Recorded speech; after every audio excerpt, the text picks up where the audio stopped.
دوستوں، کیا آپ بھی اپنی زندگی میں پریشان رہتے ہیں؟ عموماً ایسا ہوتا ہے کہ ہماری زندگی میں بہت ساری خوشیاں بھی ہوتی ہیں، بہت ساری اچھی چیزیں بھی ہوتی ہیں، لیکن اس کے باوجود بھی ہم پریشان نظر آتے ہیں۔ اسی طرح ایک انسان جو دنیاوی لحاظ سے ایک بہت اچھے سٹیٹس پر تھا، ایک اچھی نوکری بھی تھی، لیکن وہ زیادہ تر وقت پریشانی میں گزارتا تھا۔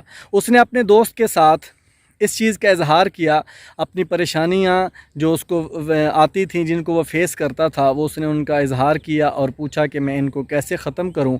تو اس کے دوست نے بتایا کہ فلاں گاؤں میں ایک بابا جی ہیں، وہ بزرگ آدمی ہیں اور بہت ہی ماہر ہیں، اور وہ ایسے مسائل کا حل بڑی آسانی سے ڈھونڈ لیتے ہیں، آپ ان سے ملاقات کیجئے۔ اس نے ویکنڈ پر وقت نکالا، ان بابا جی کے پاس پہنچا اور وہاں جا کر اپنی ساری روداد سنائی۔ تو بابا جی نے کہا آج رات آپ میرے پاس ٹھہریے، انشاءاللہ صبح تک ان مسائل کا حل نکل آئے گا۔ رات کو جیسے ہی سونے کا وقت ہوا، بابا جی بستر پر چلے گئے اور انہوں نے کہا کہ بیٹا میں سونے جا رہا ہوں، آپ نے تب تک نہیں سونا جب تک کہ سامنے باڑے میں موجود 100 اونٹ ہیں، سب کو آپ نیچے بٹھا نہیں لیتے۔ اس نے کہا ٹھیک ہے بابا جی، میں بالکل ایسا ہی کروں گا۔ اور اس نے کوشش کی، کچھ اونٹوں کو بٹھایا، تھوڑی دیر بعد اور اونٹوں کو بٹھایا۔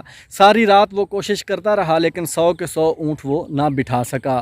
ایک سائیڈ سے اونٹوں کو نیچے بٹھاتا تو دوسری سائیڈ سے اونٹ جو ہیں وہ دوبارہ کھڑے ہو جاتے۔ اسی طرح ساری رات اس کی گزر گئی۔ جب صبح ہوئی تو بابا جی نے پوچھا کہ بیٹا بتاؤ رات کو نیند کیسی آئی؟ تو اس نے کہا بابا جی میں تو ایک پل کے لیے بھی نہیں سو پایا، کیونکہ اونٹ سارے کے سارے میں نہیں بٹھا سکا۔ تو بابا جی نے کہا کہ بیٹا یہ جو رات کا سما تھا، سمجھو یہ ہماری زندگی ہے، یہ ہمارا زندگی کا ٹائم فریم ہے، اور جو 100 اونٹ تھے یہ ہماری زندگی کے مسائل ہیں۔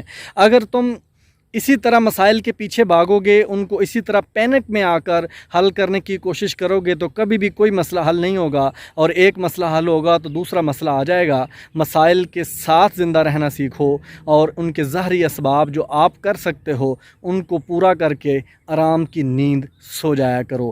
بابا جی نے اونٹوں کے ذریعے سے ہی سمجھایا کہ جیسے 100 اونٹ تھے، آپ کو کرنا یہ چاہیے تھا کہ آپ ان کو سب کو بغور جائزہ لیتے، ان کی جو رسیاں تھیں ان کے قلوں کے ساتھ دیکھتے کہ باندھی ہوئی ہیں، مضبوطی سے باندھی ہوئی ہیں، باڑے کا جو مین گیٹ تھا اس کا تالا وغیرہ سیکیورٹی ساری چیک کرتے۔ اس کے بعد آپ ایک اچھی سی لوکیشن دیکھ کر سیکیورٹی کو مد نظر رکھتے ہوئے وہاں پر آپ سو سکتے تھے، لیکن آپ نے ایک ایک اونٹ کو بٹھانے کی کوشش کی، ایک ایک مسئلے کو حل کرنے کی کوشش کی۔